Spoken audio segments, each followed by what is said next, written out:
Result করতে চাই। Senior এবং জুনিয়রদের মিক্স আপটা খুব ভালো, এটা অনেক বড় একটা প্লাস পয়েন্ট। অনেক এক্সপিরিয়েন্স ক্রিকেটার যখন টিমে থাকে, আমার মনে হয় প্রত্যেকটা ক্রিকেটারের এরকম ড্রিম থাকে যে প্রথমে দেশের হয়ে প্রতিনিধিত্ব করা অবশ্যই, তারপরে যদি আবার এটা ওয়ার্ল্ড কাপের মতো একটা আসরে এই ধরনের অপরচুনিটি আসে তাহলে তো ওই প্লেয়ারের জন্য অনেক গর্বের একটা ব্যাপার এবং অনেক এক্সাইটিং একটা মুহূর্ত আমার কাছে। পাশাপাশি যেটা আমার কাছে মনে হয় যে এই সময়টাকে এনজয় করতে চাই এবং টিমের হয়ে প্রত্যেক দিন কন্ট্রিবিউট করতে চাই, যে রেসপন্সিবিলিটিসটা আছে ওইটা ঠিকভাবে পালন করতে চাই, এটাই টার্গেট। আর খুব বেশি ক্যাপ্টেন হওয়া নিয়ে যে অনেক বেশি দায়িত্ব বেড়ে গেছে জিনিসটা এভাবেও চিন্তা করতে চাই না।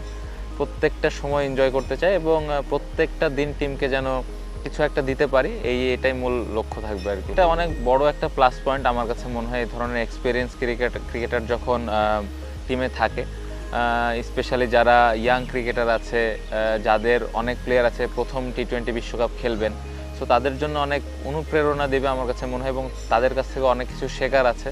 পাশাপাশি তাদের তো ক্যাপ্টেন্সি করারও একটা অভিজ্ঞতা আছে। সো আমি আশা করব যে অনেক টাফ টাইমে আমার কোনো ধরনের কোনো হেল্প যদি প্রয়োজন হয় তারা অবশ্যই আমাকে করবেন। সোফার অলরেডি করছেন, অনেক সময় কোনো জায়গায় যদি আমার কোনো সাজেশনের প্রয়োজন হয় তারা এগিয়ে আসেন। সো ওয়ার্ল্ড কাপে এরকম এর ব্যতিক্রম হবে না বলে আমি আশা করি। সো অবশ্যই আমাদের টিমের জন্য একটা প্লাস পয়েন্ট। আলাদাভাবে চাওয়া কিছু নেই আমার কাছে। প্রত্যেকটা প্লেয়ারকে আমি সবার কাছ থেকে আমার সমান এক্সপেকটেশন, যার যে রোলটা থাকবে ওই রোল অনুযায়ী যেন টিমে কন্ট্রিবিউট করে, এটাই প্রধান চাওয়া থাকবে। আলাদাভাবে যদি বলেন, আমি চাইবো যে সাকিব ভাই তার এক্সপিরিয়েন্সটা প্রত্যেকটা ক্রিকেটারকে শেয়ার করবেন। তার যেই তিনি এই গত বছরগুলোতে যে এক্সপিরিয়েন্সগুলো ফেস করেছেন, ওই আইডিয়াসগুলো ইয়াং ক্রিকেটারদের দিলে আমার মনে হয় তারা অনেক উপকৃত হবেন, অলরেডি যেটা উনি করেন। সো এটাই আলাদাভাবে যদি বলেন এক্সপেকটেশন, এই জায়গায় অবশ্যই তার কাছ থেকে চাওয়া থাকবে। প্রত্যেকটা প্লেয়ারেরই তো ড্রিম থাকে। প্রত্যেকটা আমরা যখন একটা বড় টুর্নামেন্ট খেলতে চাই অবশ্যই বড় ড্রিম নিয়ে যাই, বাট আসলে আউটকাম নিয়ে চিন্তা করাটা আমি খুব একটা পছন্দ করি না। আমাদের প্রসেসটা ঠিক আছে কিনা, আমাদের প্রিপারেশনটা ঠিক আছে কিনা, এই জায়গাটা যদি আমরা ঠিকভাবে কাজগুলো করতে পারি তাহলে আমার মনে হয় রেজাল্টটা আসবে।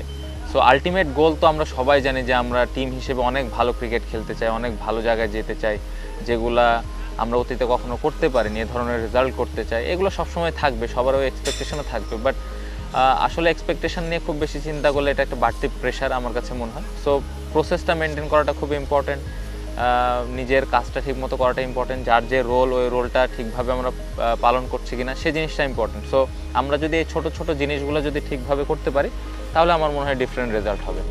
এটা তো অনেক এক্সাইটিং একটা ব্যাপার। দেশের বাইরে যখন সাপোর্টাররা সাপোর্ট করেন এটা তো একটা বাড়তি অনুপ্রেরণা। আমাদের দেশের প্রত্যেকটা মানুষ যেভাবে ক্রিকেট ফলো করে, ক্রিকেটে পাশে থাকে, সো এটা অবশ্যই টিমকে ইন্সপায়ার করে। বাড়তি চাওয়া বলতে ওয়ার্ল্ড কাপের সময় এতটুকু চাইবো যে টিমের আল্লাহ না করুক কোনো খারাপ সিচুয়েশানে যদি পড়ি, আমরা ওই সময়টা যেন টিমের পাশে থাকে, টিমকে সাপোর্ট করে। আমাদের একজন আরেকজনের সাথে বন্ডিংটা খুব ভালো, একজন আরেকজনকে খুব ভালো বোঝে। আমার মনে হয় প্রত্যেকটা যেই 15টা প্লেয়ার আমরা একসাথে মাঠে আসি, ড্রেসিং রুম শেয়ার করি, সবাইকে খুব ভালোভাবে চিনি এবং যে জিনিসটা খুব ইম্পর্টেন্ট আমার মনে হয় একটা টিমে। সো সিনিয়র এবং জুনিয়রদের মিক্স আপটা খুব ভালো এবং আমরা লম্বা সময় ধরে একসাথে খেলছি। সো সোফার তো খুব ভালো এবং অনেক এক্সাইটিং। সম্ভাবনা আমি আসলে বলতেই চাই না, কারণ আপনিও চান যে বাংলাদেশ টিম কাপ জিতুক, প্লেয়াররাও চায় বাংলাদেশ টিম কাপ জিতুক, সব থেকে বড় যেই গোলটা। বাট আমার কাছে ক্যাপ্টেন হিসেবে যে জিনিসটা ইম্পর্টেন্ট, আমরা আমাদের প্রিপারেশান ঠিকমতো নিয়েছি কিনা, আমাদের ছোট ছোট কাজগুলা করছি কিনা, আমাদের প্রসেসটা ঠিক আছে কিনা, এই জিনিসগুলো যদি আমরা ঠিকভাবে করতে পারি, আমাদের এই জিনিসটা যদি আমরা মেনটেন করতে পারি, প্রত্যেকটা ম্যাচে আমাদের স্ট্রেংথ অনুযায়ী খেলতে পারি, result will come. So outcome নিয়ে খুব একটা চিন্তা নেই, ছোট ছোট জিনিসগুলো যেন আমরা ঠিক করতে পারি এটা নিয়ে বেশি ফোকাস। আমার নিজের পার্সোনাল ওরকম কোনো গোল নাই। আমি যেটা চিন্তা করি যে প্রত্যেকটা ম্যাচ কীভাবে আমি টিমকে কন্ট্রিবিউট করতে পারি, এটাই লক্ষ্য।